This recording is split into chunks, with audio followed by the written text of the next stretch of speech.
Have you ever truly paused to consider what's happening within you when you masturbate? Not just the physical sensations, but the emotional weight, the mental patterns, the soul-level shifts. It's one of the most intimate, yet least openly discussed aspects of human experience. Even in a world that seems to have become more open, this subject remains wrapped in silence, clouded by shame, guilt, taboo, and inherited beliefs. For many, the act brings more than just a fleeting release. It carries with it confusion, inner conflict, and often questions that linger beneath the surface. But what if masturbation, far from being just a physical act, is actually a mirror, revealing deeper layers of the subconscious mind? Carl Jung, one of the most profound thinkers in psychology, believed every human behavior carries symbolic meaning. To Jung, masturbation wasn't just a habit or impulse. It could be a form of psychological compensation, a way for the subconscious to express something that hasn't been consciously processed. Sometimes it's a response to emotional absence, sometimes a method of self-soothing, or a coping mechanism for suppressed desires. And sometimes it's an unconscious cry for reconnection with a neglected part of the self. That's why we need to shift the conversation, not to moralize or judge, but to reflect, to ask not, is this right or wrong, but what is this revealing about me?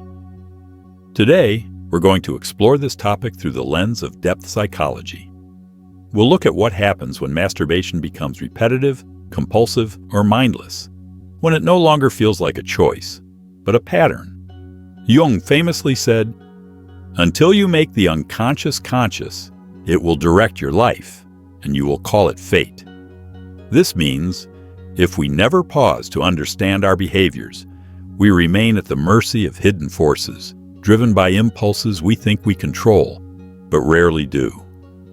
So before you judge yourself or bury what you're feeling, ask, what emotion is this act trying to manage? What part of you is trying to speak through this behavior? And perhaps most importantly, what are you doing with the energy you release?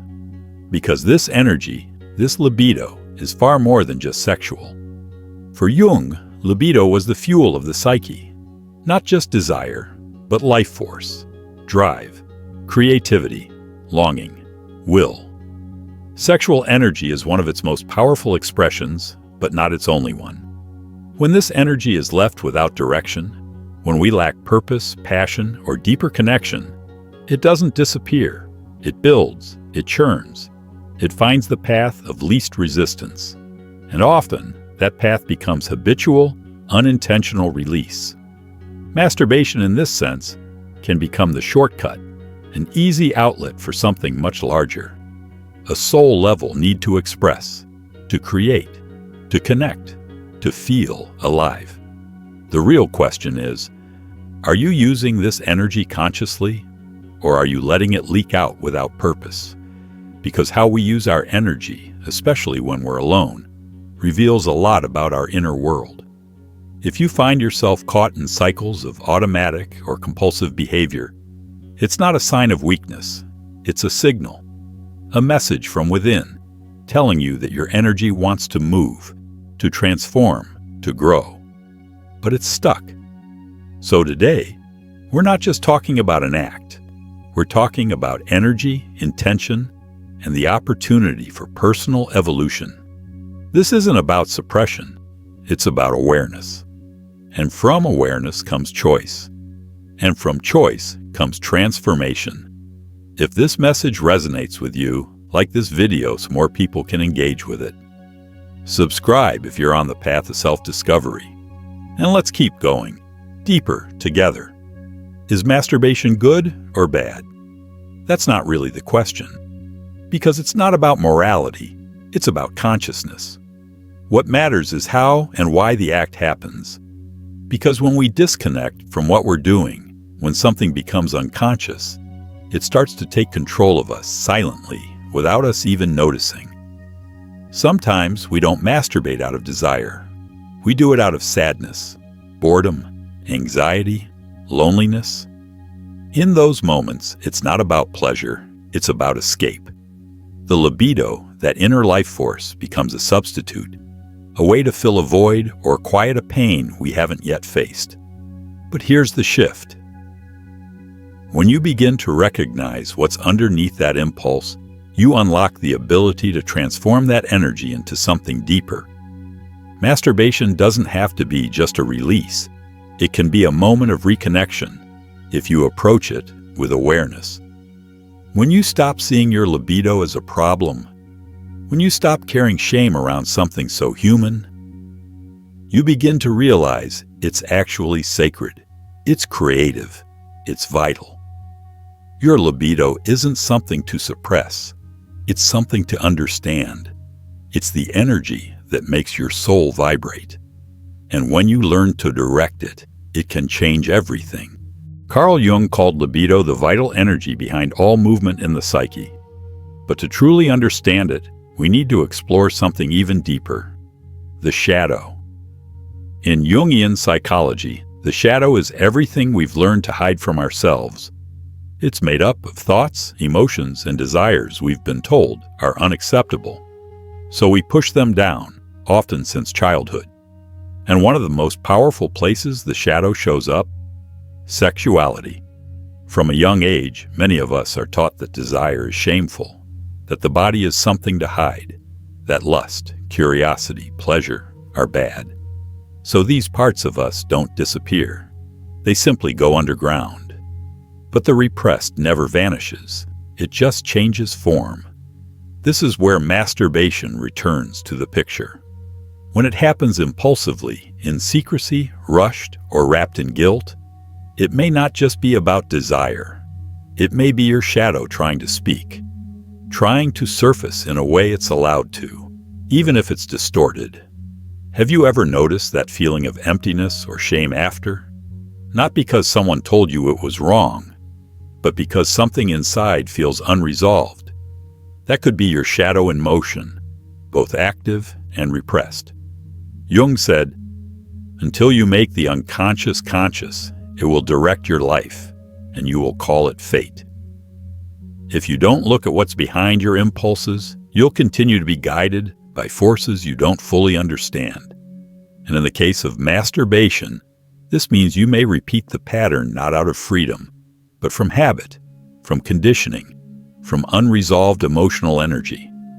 But here's the most important part. Looking at your shadow is not about fighting it. It's not about eliminating desire. It's about acknowledging it.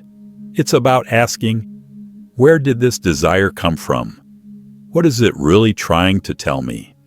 When you trace the origin of an impulse, you begin to reclaim your power, not to suppress it, but to choose what to do with it.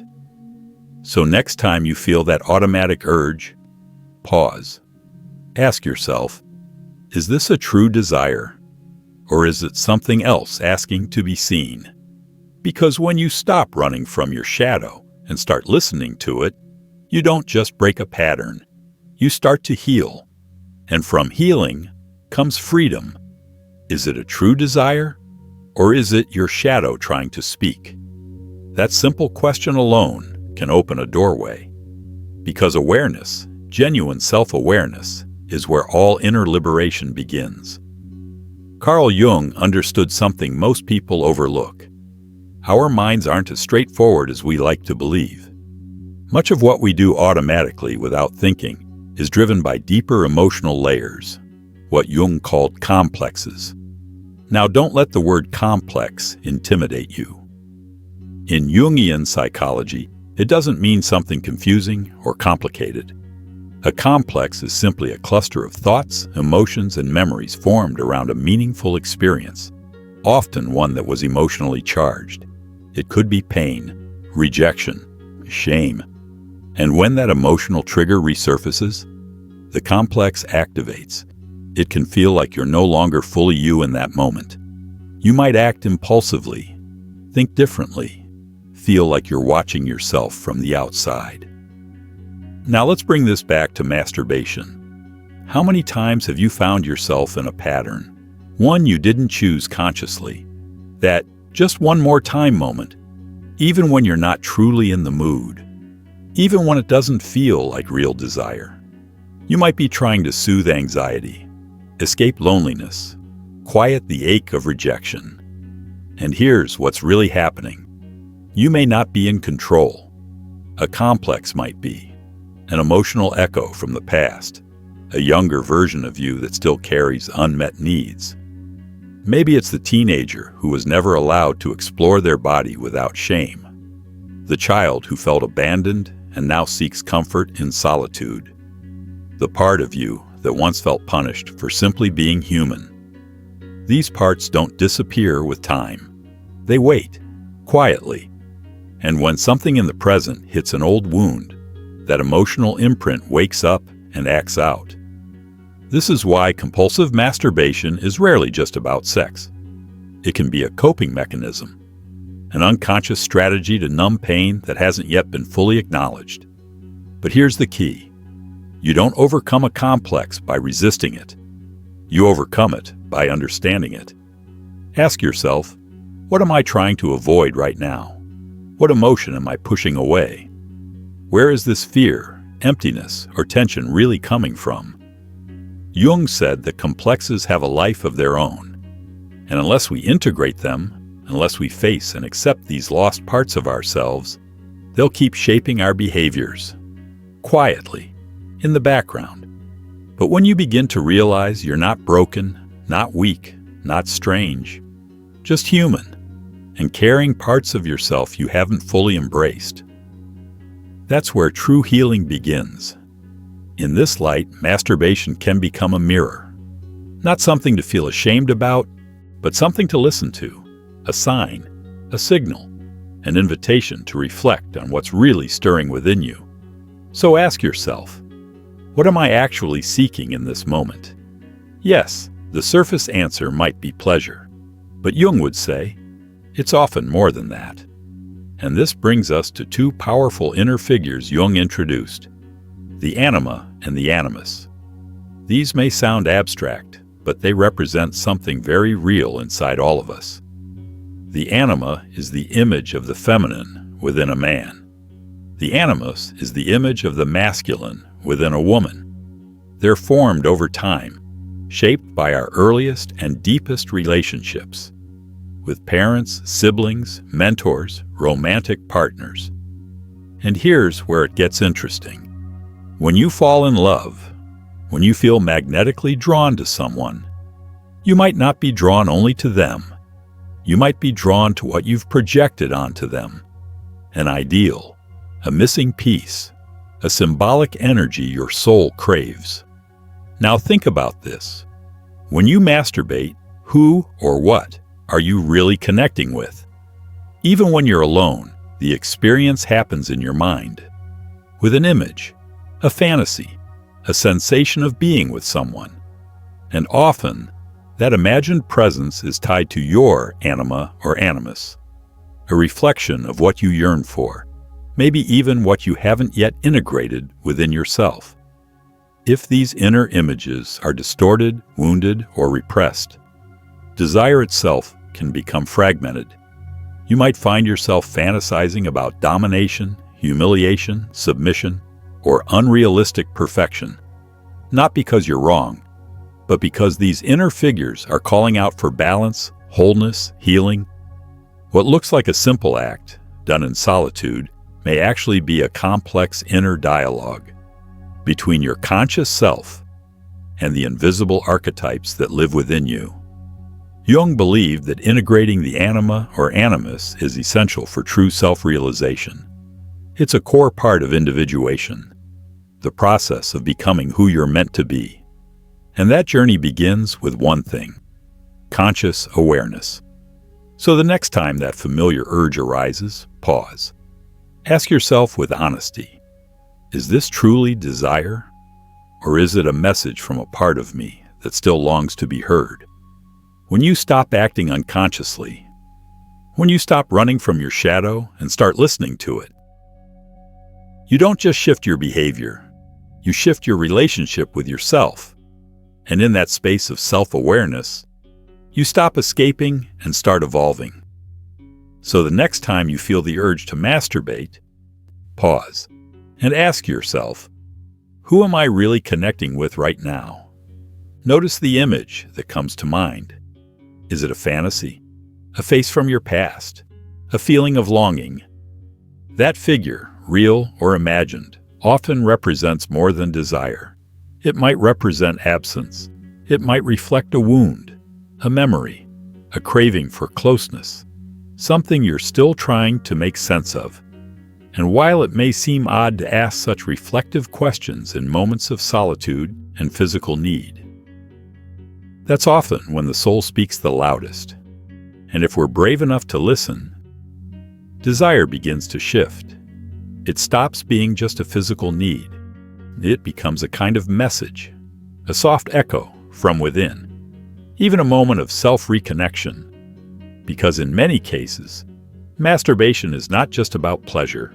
It's about trying, however unconsciously, to find the other within ourselves. We've already talked about desire, hidden urges, and the deeper meanings behind our impulses. But now the question becomes, what do you do with all that energy? This is where Jung offered a radical idea: sublimation. Not repression, not denial, but transformation. Sublimation is about taking raw, primal energy, like sexual desire, and redirecting it towards something greater, something creative, purposeful, even spiritual. It's not about pretending you don't feel what you feel. It's about channeling it into something that builds you rather than empties you. That fire you sometimes feel in your body, that urge, that tension, that ache. It's not something to fear. It's potential. It's energy. And when consciously directed, it becomes presence, courage, creative power. But here's the trap we've been taught to fall into. Either repress the desire or release it automatically. And both paths, on their own, leave something missing. Repression leads to internal chaos, frustration, even illness of the spirit. An unchecked release often leads to numbness, emptiness, a feeling that something was discharged but not fulfilled. Jung proposed a third path, transformation. Sublimation isn't about giving something up, it's about elevating it. And this isn't just philosophical, it's practical. Think about it. How many artists, writers, musicians, and leaders have turned their private pain, desires, and struggles into something meaningful? How many people, after breaking free from compulsion, went on to create, serve, and inspire? This is what happens when desire stops being only about release and becomes a source of creative power. This doesn't mean you should never masturbate. It means, ask yourself, am I just releasing tension? Or am I using this energy to create something, build something, connect to something deeper? Maybe it's writing, or painting, or cooking, or dancing, or meditating.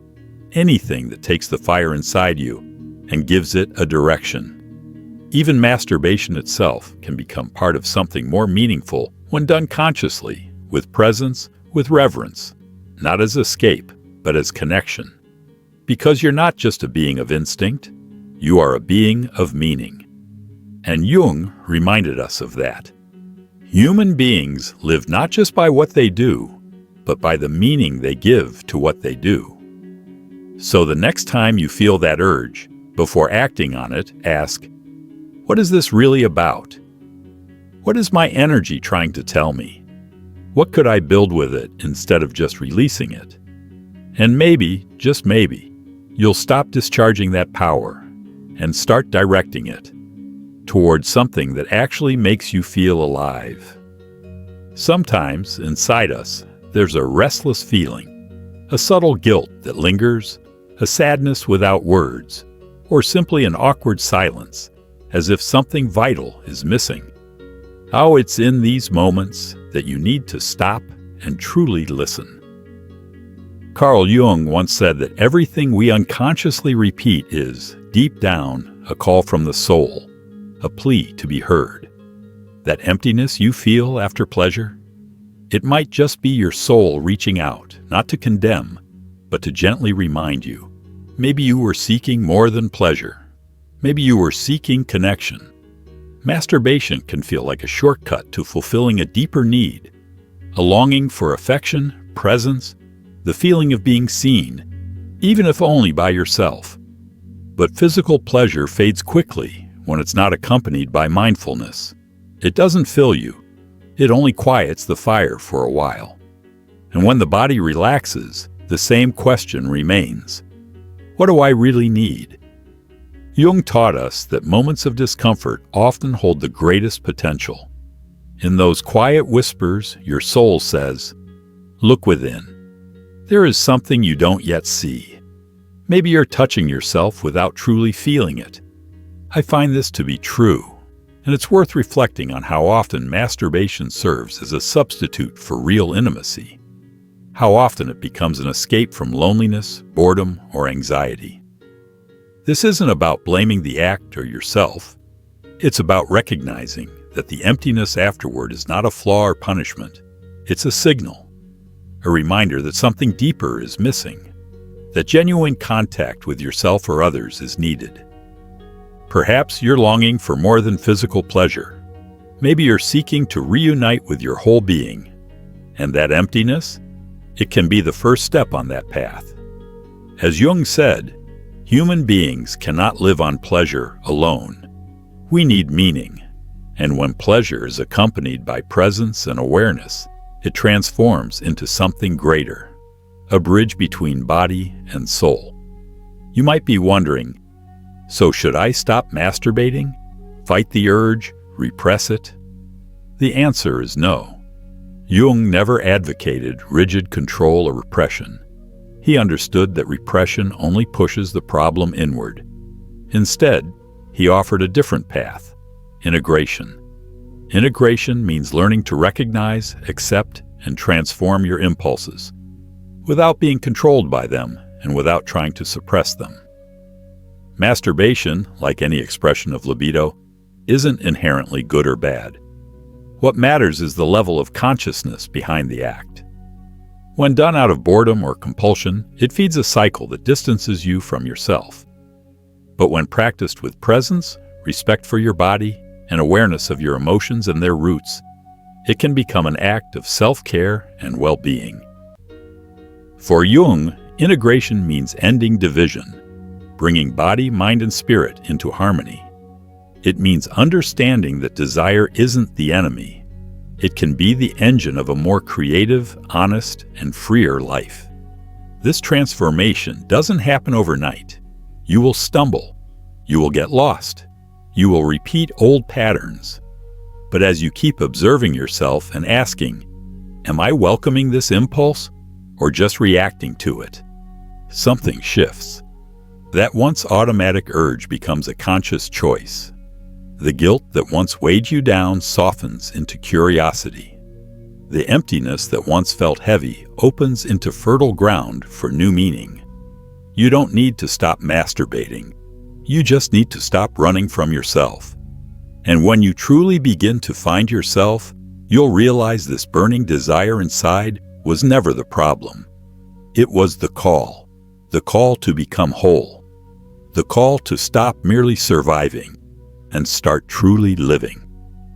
If this message resonates, subscribe, turn on the bell, and share it with someone who's on their own journey of self-discovery. Until next time.